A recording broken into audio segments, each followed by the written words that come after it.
फितूर होता है हर उम्र में जुदा जुदा, पहले खिलौना, फिर इश्क, फिर रुतबा और फिर खुदा खुदा। दोस्तों आज एक वन ऑन वन सेशन था जिसमें सर की एज 54 है और मैम की एज है 48। सर ने बताया कि मैं इतना आहत हूं, मुझे अभी पता चला है कि मेरी पत्नी का सीरियस अफेयर एक जिम ट्रेनर के साथ है। जब मैंने विरोध किया तो उन्होंने क्लियर कह दिया है कि मुझे अपनी शर्तों पे जीना है और मुझे तलाक चाहिए। सर ने बताया कि दुर्भाग्य है कि मेरे ऊपर 2 बेटियों की जिम्मेदारी है और मुझे उनकी रिस्पॉन्सिबिलिटी पूरी करनी है। अब मैं अपनी इस शादी को छोड़कर किसी आश्रम में चला जाना चाहता हूं और बचा हुआ जीवन आध्यात्मिक तरीके से वहां जीना चाहता हूं। लेकिन इस घटना से मेरे पेरेंट्स भी आहत हैं, मेरे दोस्त भी कह रहे हैं कि तुम्हारी अभी उम्र मात्र 54 है और पहाड़ जैसा जीवन तुम्हारे आगे है, तुम्हें इस पत्नी को तलाक देकर दूसरी शादी के लिए सोचना चाहिए। अब मैं ये नहीं समझ पा रहा हूं कि 54 की उम्र में दूसरी शादी का निर्णय सही होगा या गलत। दोस्तों ये एक बहुत संवेदनशील गंभीर विषय है और मुद्दा ये नहीं है कि गलत है या सही है, मुद्दा ये है कि हम किस इंटेंट के साथ, किस भाव के साथ, किस इरादे से दूसरी शादी चाहते हैं। यहां मैं ये बताना चाहूंगी कि 2 दिन पहले भी मैंने एक स्टोरी अपने व्हाट्सएप पे लगाई थी जिसमें मैंने एक घटनाक्रम शेयर किया था कि मैम की दोनों बेटियों का तलाक हुआ। उस स्टोरी को देखकर मेरे एक नोन है, मिलने वाले हैं, उन्होंने मुझे रिप्लाई किया कि मैम आपकी नजर में कोई ऐसा है कि जो तलाकशुदा हो, कोई अच्छी भले घर की लड़की हो तो मुझे बताना। मैं इस बात से हैरान थी कि उनके ऑलरेडी 2 तलाक हो चुके हैं और वहीं से मुझे प्रेरणा मिली कि मुझे इस विषय पर बात करनी चाहिए। और आज कोइंसिडेंटली ये वाली सेशन के बाद मुझे लगा कि सीरियस नोट पर मुझे वीडियो बनाना चाहिए। जब उम्र 45 के बाद है और किसी परिस्थिति में दूसरी शादी करनी पड़ रही है तो सवाल सही गलत का नहीं है, सवाल ये है कि ये जो निर्णय लिया जा रहा है वो किस आधार पे लिया जा रहा है। उसका आधार समाज परिवार है, उनका दबाव है, उनकी चिंता है, या ये विषय है कि लोग क्या कहेंगे, या फिर दूसरी शादी का निर्णय डर से लिया जा रहा है, भय से लिया जा रहा है, इस बात की चिंता है कि मैं अकेला रह जाऊंगा, मेरा कौन सहारा होगा, या फिर सच्चे प्रेम की तलाश है कि पहली शादी में प्रेम नहीं मिला तो मुझे दूसरे प्रेम मिल जाएगा, या सुकून की तलाश है, या फिर जो ट्रॉमास आपको पहली शादी में मिले हैं या बचपन के जो ट्रॉमास मिले हैं, ये उम्मीद है कि एक सच्चा साथी मुझे मिलेगा और मुझे हील करेगा। अगर 5 कारण से आप शादी का निर्णय ले रहे हैं तो यहां मैं माफी चाहूंगी, लेकिन चांसेस ये हैं कि 99.9% ये दूसरा निर्णय भी गलत साबित होगा, क्योंकि इंटेंट डर से जुड़ा हुआ है, इंटेंट अनहील्ड है।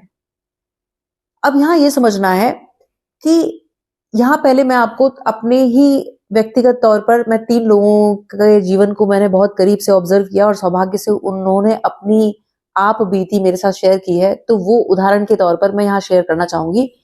पहला जो एक एग्जाम्पल है वो एक सर थे जिनकी जो फर्स्ट मैरिज थी उसमें एक कार एक्सीडेंट में मैम और उनका बेटा ऑन स्पॉट खत्म हो गए थे। अब सर की जब उम्र बढ़ रही थी तो ये बात है करीबन 7-8 साल बाद, माता पिता का चिंता का विषय ये था, क्योंकि सर अपने माता पिता के इकलौते बेटे हैं, तो उनका चिंता का विषय ये था कि आगे इनको कौन देखेगा। और सर के लिए भी ये चिंता का विषय था कि अभी तो मेरे माता पिता जीवित हैं, भविष्य में मेरा कौन होगा। और उनके भीतर सिर्फ एक ही थॉट था कि बुढ़ापे में मेरी सेवा कौन करेगा, बुढ़ापे में मुझे कौन पूछेगा। उनके दिमाग में सिर्फ सेवा चलती थी। और इस फियर में आके सर ने तकरीबन 48 की उम्र में दूसरी शादी करी। अब उसके बाद मैम अपनी ये कोई बात होगी शायद, हाँ वो थी रक्षाबंधन के आसपास की बात है, वो अपने मायके से आ रही थी और उनका एक भयंकर कार एक्सीडेंट हुआ और रीढ़ की हड्डी टूट गई। और उसके बाद डॉक्टर ने कहा कि वो अब कभी चल फिर नहीं पाएंगी, वो जब तक का भी जीवन है वो बेड पे ही रहेंगी। अब वही सर इस बात के लिए फूट फूट के रोते हैं कि अब मेरी चिंता का विषय ये है कि मेरे जाने के बाद इन्हें कौन संभालेगा। अब उन्हें अपनी चिंता दूर दूर तक नहीं है, लेकिन क्योंकि उन्होंने निर्णय इस चिंता में लिया था कि सेवा कौन करेगा, सेवा कौन करेगा, उन्हें नहीं पता था कि उन्हें सेवा करनी पड़ेगी। दूसरा जो उदाहरण है वो है, एक सर थे जिनकी बचपन में ही माँ गुजर गई थी, तकरीबन वो 2.5-3 साल के थे। तो माँ का प्यार कैसा होता है उससे वो अनभिज्ञ थे।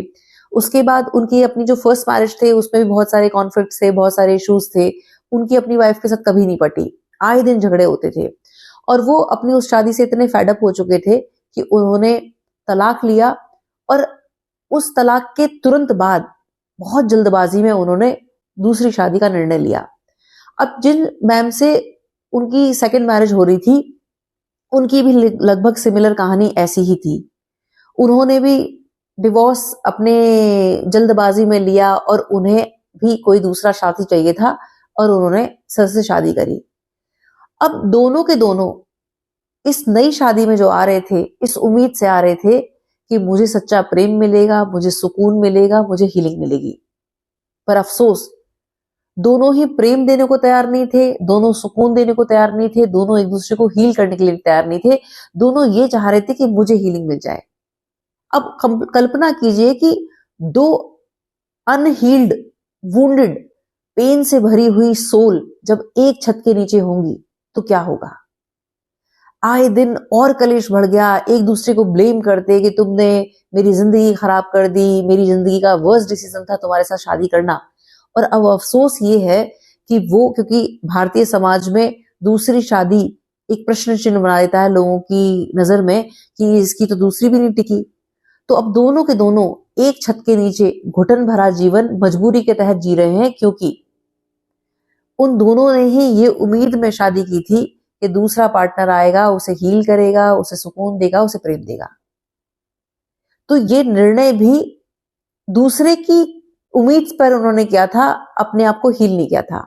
अब जो तीसरा उदाहरण है वो एक बहुत शानदार उदाहरण है, जिसमें एक मैम है, उनकी शादी हुई, 10-12 साल शादी को हो गए थे, लेकिन मेडिकली उन्हें अनफिट बताया गया और ये बताया कि वो मां नहीं बन सकती हैं। तो ऑप्शन थे या तो अडॉप्शन या फिर सैरोगेसी। इस खबर को सुन के सर लगभग टूट चुके थे, उन्होंने ड्रिंक करना शुरू कर दिया और वो अपने आप को किसी भी तरह से बहलाने लगे। तभी उसी दौरान, वो जो उनका वीक मोमेंट था, उसी दौरान कोई एक उन्हीं की ऑफिस की एक फीमेल के साथ उनकी अंतरंगता बढ़ी और वहां वो रिश्ता उनके साथ बढ़ने लगा। उसके बाद सर ने क्लियर मैम से कह दिया कि मुझे तो अब इस लड़की से शादी करनी है। अब सर, मैम कैसे तैयार हो जाए कि मैम के होते हुए सर दूसरी शादी कर रहे हैं, वो कैसे माने। मैम ने बहुत हाथ पैर जोड़े लेकिन सर मानने को तैयार नहीं थे। फाइनली मैम ने फिर ये डिसाइड किया कि नहीं, अब अगर तुम्हें शादी करनी है तो फिर मैं तलाक लूंगी। मैम ने तलाक लिया और उसके बाद समर्पित होकर शरणागति के भाव से अपने शेष जीवन को भगवान के आगे सरेंडर कर दिया। और उसके बाद मैम ने धार्मिक रूप से, आध्यात्मिक रूप से अपनी जिंदगी को एक नई शुरुआत दी। उसके बाद श्री श्री रविशंकर जी के ऑर्गेनाइजेशन से वो जुड़ी, आर्ट ऑफ लिविंग उन्होंने सीखा, योग साधना सीखी और वो अपना योग सेंटर चलाने लगी। सौभाग्य से वो एक शिविर में थी हरिद्वार के पास, कौन सी वो जगह है, हरिद्वार के पास ऋषिकेश। वो ऋषिकेश गई थी और वहीं एक बहुत प्यारी सोल के साथ उनका इंटरेक्शन हुआ। सौभाग्य से वहां जब जिस शिविर में गई थी वहां वो सर थे और वो, बहुत अच्छा नाम है उनका, नेशनल लेवल पे बहुत अच्छा नाम है, वो एलीट क्लास के बिजनेसमैन है। वो भी उस शिविर में आए थे। सर ने शादी नहीं की थी। सर की जो परवरिश थी वो अनाथ आश्रम में हुई थी और वो बचपन से ही संकल्पबद्ध थे कि उन्हें अपनी लाइफ को एक रिस्पॉन्सिबिलिटी के साथ जीना है। उसी दौरान जब सर का और मैम का इंटरेक्शन हुआ तो सर ने अपनी कहानी सुनाई और मैम ने अपनी कहानी सुनाई और दोनों ही एक दूसरे की कहानी से प्रभावित हुए और वहां सर को लगा कि मेरे लिए ये परफेक्ट मैच हो सकती हैं, क्योंकि मैम का भी सेवा भाव से जुड़ाव था। अब यहाँ ये समझने की जरूरत है कि जब व्यक्ति स्वयं से जुड़ा होता है, जब वो प्रेम, वो सुकून, वो हीलिंग स्वयं से जुड़ के कर रहा है, तब वो आउटर रियलिटी में ऐसे व्यक्तियों को आकर्षित करेगा जो ऑलरेडी हील्ड है, जो ऑलरेडी प्रेम से भरे हुए हैं, सुकून से भरे हुए हैं। तो यहाँ अगर शादी का निर्णय लेना है तो इसलिए नहीं लेना है कि एक बाहर से व्यक्ति आएगा और मुझे हीलिंग देगा, मुझे प्रेम देगा, सुकून देगा। इसलिए करना है शादी का दूसरा निर्णय, इसलिए लेना है कि मैं संपूर्ण हूं। अब मुझसे जो जुड़ेगा वो इस संपूर्णता में विस्तार देगा, वो प्रेम में विस्तार लाएगा, सुकून में विस्तार लाएगा और हीलिंग में विस्तार लाएगा। हम खुद भी हील्ड हैं, अब हम संसार को हील करेंगे।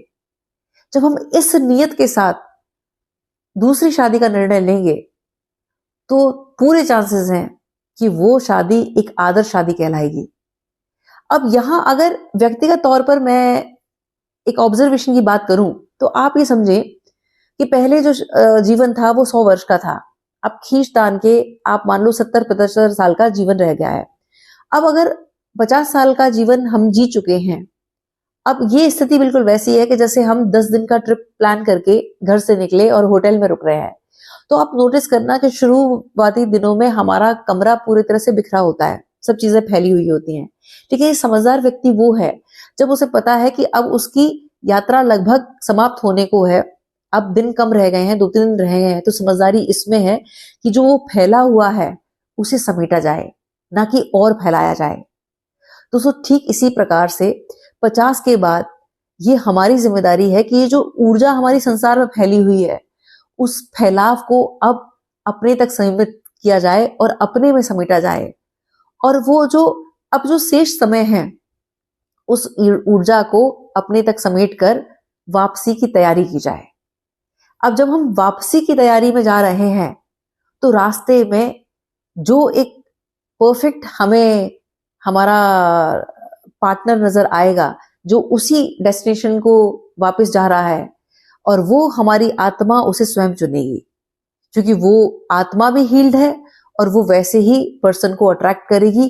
अंतर आत्मा से वो जवाब आएगा कि यार ये पर्सन मेरे लिए है। वहां ना समाज का प्रेशर होगा, ना परिवार का प्रेशर होगा, ना ये होगा कि लोग क्या कहेंगे।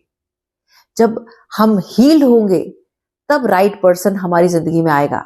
और उसके बाद बेशक 50 नहीं 60 में निर्णय लिया जाए, अगर वो समय भी आपको एक अच्छी सुकून भरी जिंदगी के साथ जीने को मिले, बेशक 5 साल 10 साल, तो वो जीवन है।